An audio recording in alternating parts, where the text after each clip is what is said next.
Hi, Lindy Goodall here for Lindy G Embroidery. In this video, I'm going to show you how to make a basic in the hoop zippered lined bag.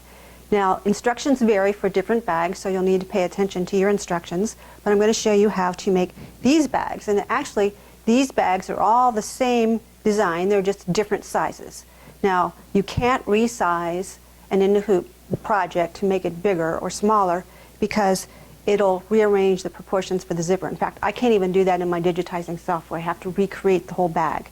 So all of these bags are just a basic plain bag that I've embellished in different ways. So we're going to take a closer look and see how I've done each bag in just a moment here.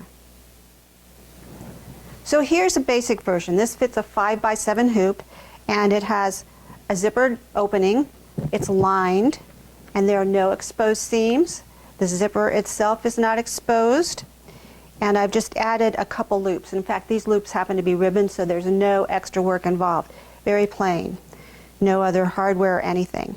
Now, these two bags are the same bag as the first one. I've just embellished it a little bit more. So this one, I've added an extra flange up here by the zipper. I've added a pocket. This one, I've lined the pocket and flipped the lining over toward the front so I get that extra color.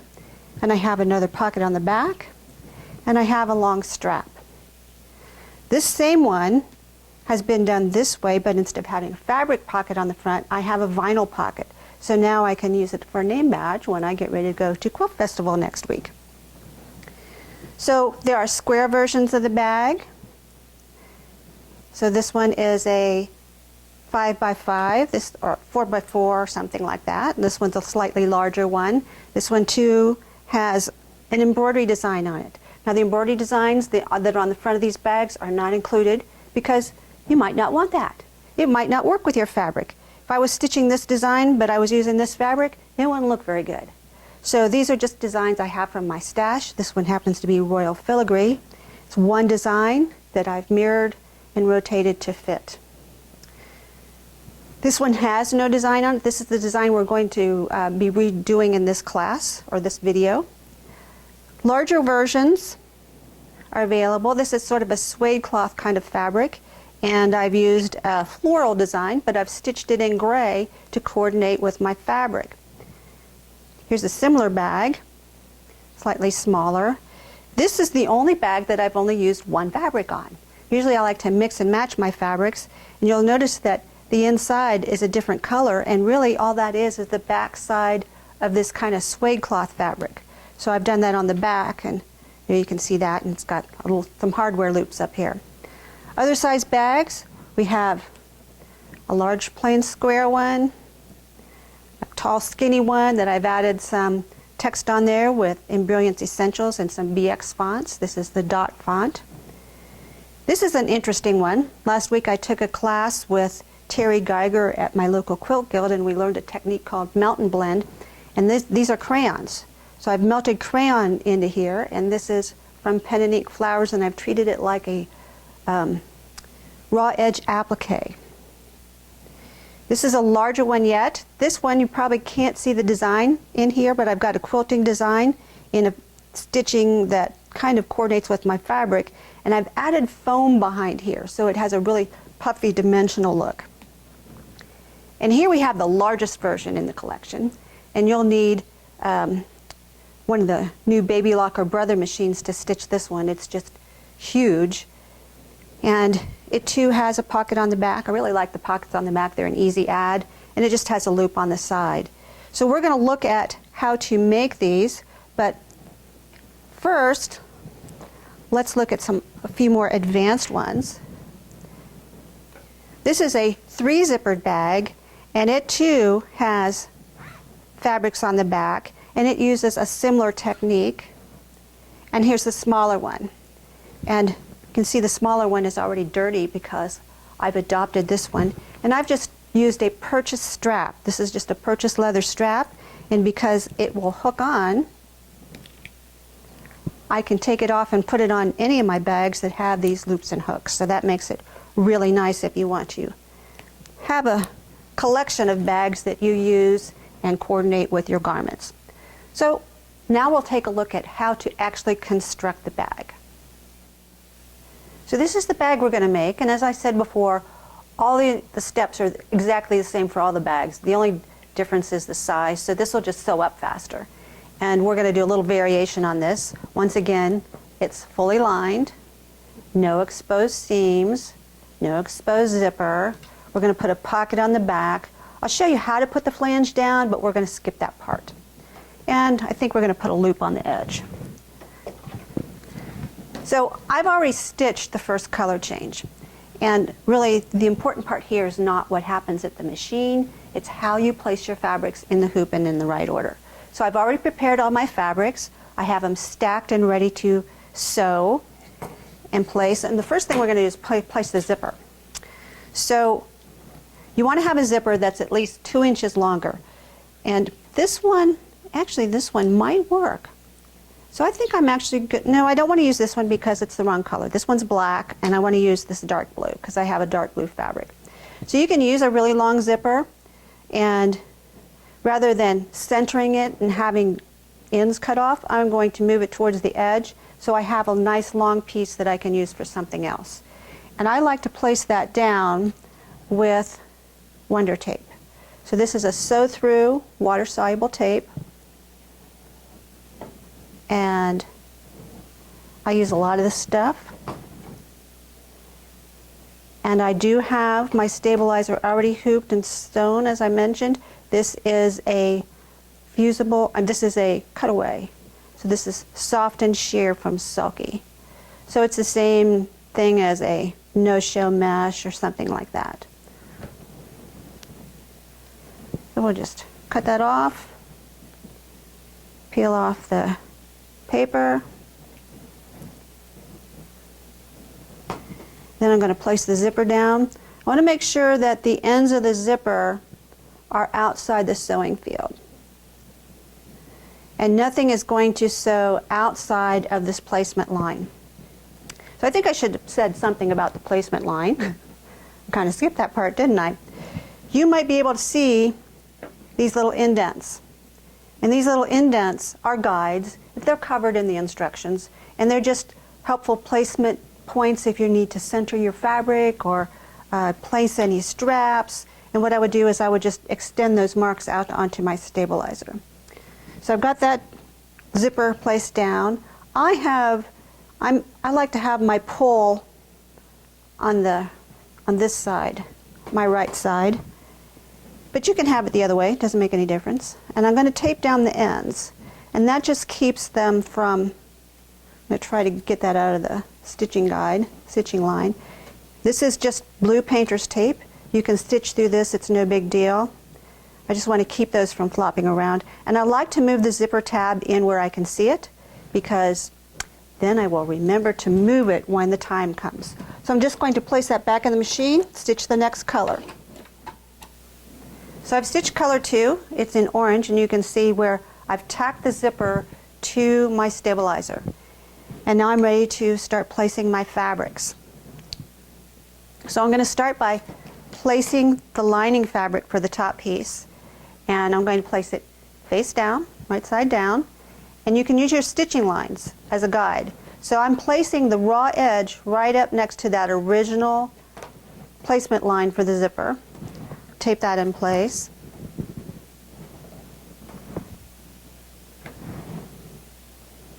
Use care when you're placing tape on the back that you don't distort the tension of your hoop. Also, you might notice that I have duct tape along the edges of my hoop. This is very thin, and your fabric can slip, a stabilizer or thin fabric can slip in the hoop, so I've just used some duct tape to hold those in place. So I'll press that a little bit firmer. You don't want that rolling up on us. And I'll do the same on the front. So here's the top of the bag, and I'm just going to place the edge of my fabric along the edge of the zipper, or actually along the edge of the stitching line, in case your zipper wasn't placed very straight. Tape that down. And I've prepared my front fabrics with a fusible interfacing. So here you can see I've stitched these fabrics to my zipper and my stabilizer. I'll take off the tape. Now I'm going to finger press that up take off the tape. And you want to be careful about finger pressing on the back because you don't want to disturb that hoop tension. And in fact, it's a good idea to use one of these little mini irons and just kind of press it.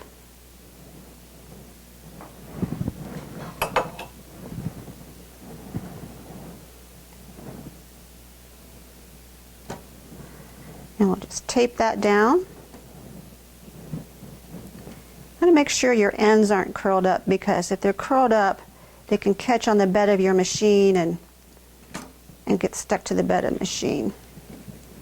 Turn that over, finger press again, and we'll use the little mini iron.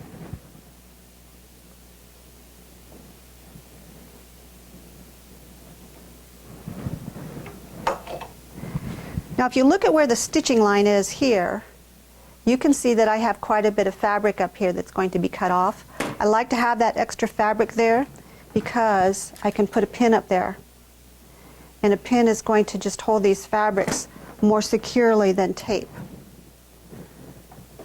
So especially when it's kind of stiff because you've stabilized or you've fused interfacing to it, then it might not stay down very well.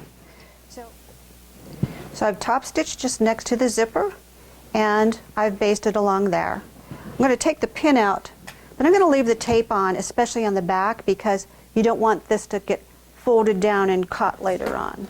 So now we'll do the same thing with the bottom pieces. So here's my bottom back, right sides together, and I'll place that along the stitching line of the bottom edge of the zipper and tape that in place. By the way, if you starch these pieces, they don't flop around as much. And I'll take my front piece, which has been interfaced, place that along there. Just kind of center it over the area. If you follow the cutting directions, you'll have a good amount of fabric to work with. Tape that down, and I'm also going to pin this, catching the lining so that the lining doesn't fall under. And if it's really long, you might want to pin it out here too. This is not fun to rip out, in case you've never had to rip out embroidery. So I've stitched my bottom fabrics to the zipper tape, and I'm ready to fold those down, press them into place.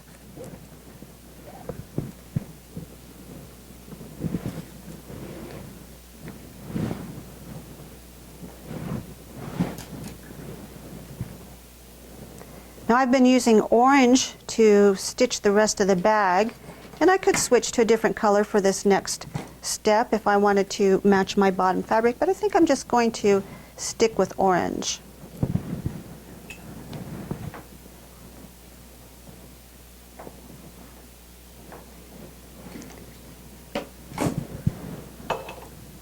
Now notice I'm using a hodgepodge of different fabrics here. It's because I'm just using up scraps from other bags. Once again, see where my stitching line is? That means I can pin down here.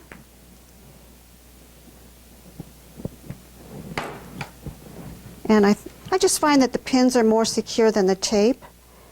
Do be careful when you're pinning that you don't distort your stabilizer. So now we'll put it back in the machine. I'll sew the top stitching along here and tack this to the stabilizer and stitch the lining pieces together. See you in a minute. So here my front bottom pieces have been stitched on. You can see the back. If I were going to put an embroidery design on here, I would have just folded down this front piece, and then I would be stitching my embroidery design, and then after I did that, then I would fold down this back piece and just kind of tape it into place for sewing later. That way you don't end up with your embroidery showing on the inside of your design.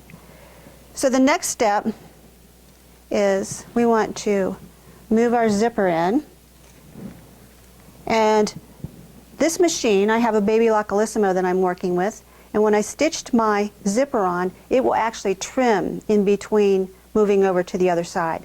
If your machine doesn't trim, you'll need to cut out those trims manually. I'm going to get rid of my tape here.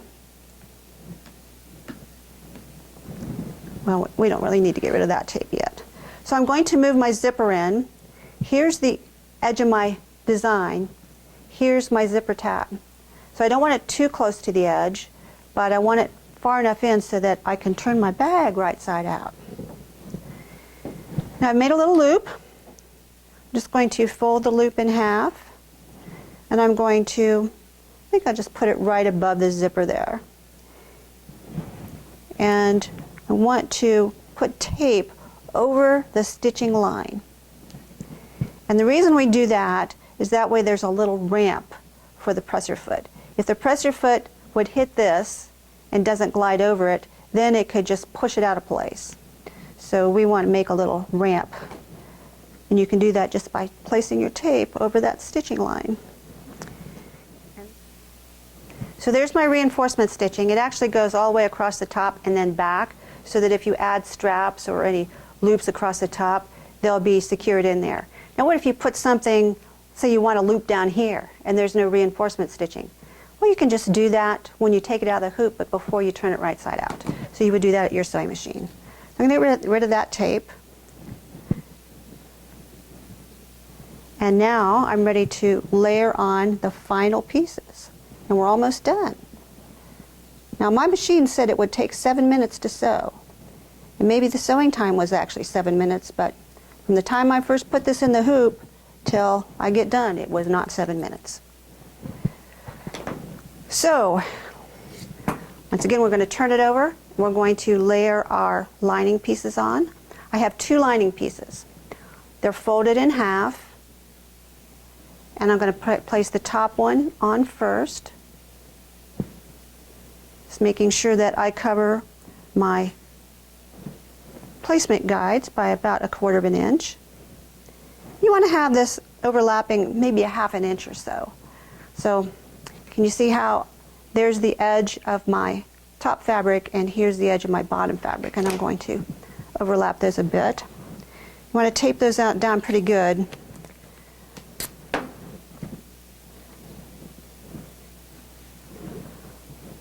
I like it when the fabric is close to the edge of the hoop, because then I can tape it right to the edge of the hoop where it's nice and flat and solid.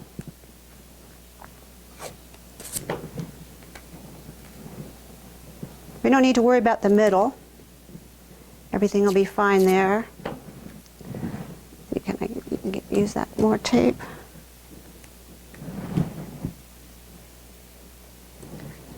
I'm going to turn it over, and I'm going to press those down pretty good from the front to make sure that tape is all secured. Now I'm going to place my pocket. So my pocket, I've just made a simple pocket for this. I've just taken a piece of fabric, folded it in half. On a larger one I would probably interface that, but not on these little ones. Once again, line it up, make sure that you're covering your seam down there. And I tend to not overlap the zipper. I want to have the pocket below the zipper so I don't have too much bulk. So you want to keep your bulk to a minimum here. So we don't really need to tape that in place. And we'll take our final piece, lay that on. Let's see. Make sure I have it going in the right direction.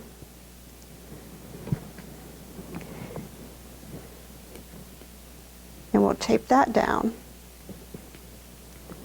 Having a bit of trouble getting the tape here.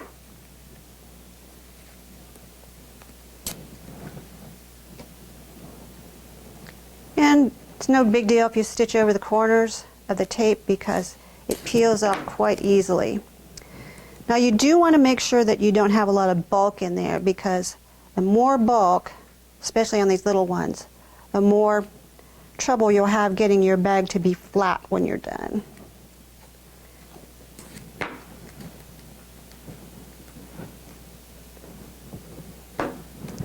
Use that bitty piece down there. So now I'm ready to put this in the machine, and I'm going to stitch the final line. So our bag is done stitching. Doesn't look like a whole lot right now, so we just need to pop it out of the hoop.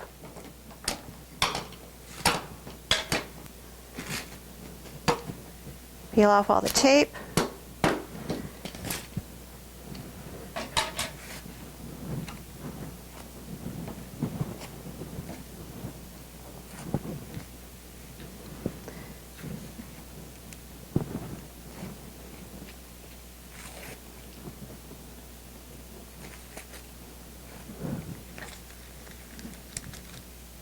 And then we're going to trim off all the excess.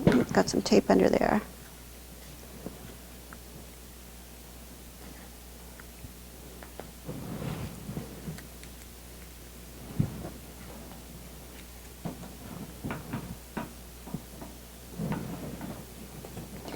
And just trim to about, a quarter of an inch. Trim the corners a little more closely.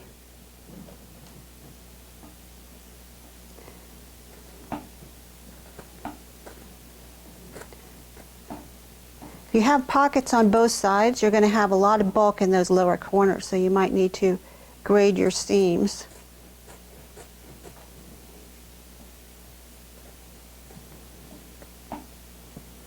And I'm just cutting off the excess zipper.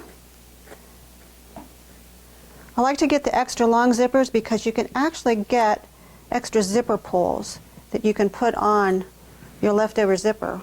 So when you have long zippers like this, then you have at least some working zipper to work with. So here's the back side of the lining. We're going to turn it right side out through there.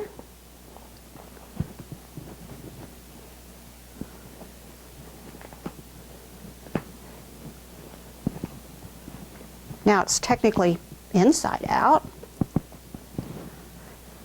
And now we're going to cut open the stabilizer right here. So that's the only part of the stabilizer that's exposed, and that's why I chose to use a cutaway. So just be careful when you cut it that you don't cut your fabric.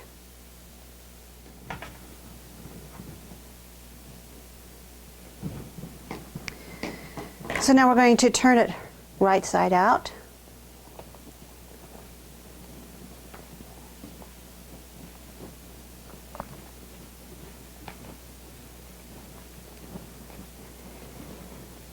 And I'll show you something that often happens that might worry you. Did this on purpose so you could see this.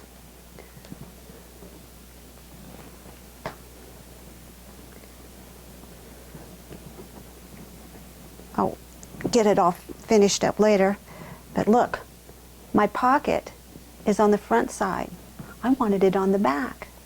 So all I have to do is just flip it over to the back. And now it's on the back. So I like to use the blunt end of my tweezers, which I don't happen to have here, to really poke out those corners. You know, poke out the corners really well and then press it, and there's my little bag. How easy was that?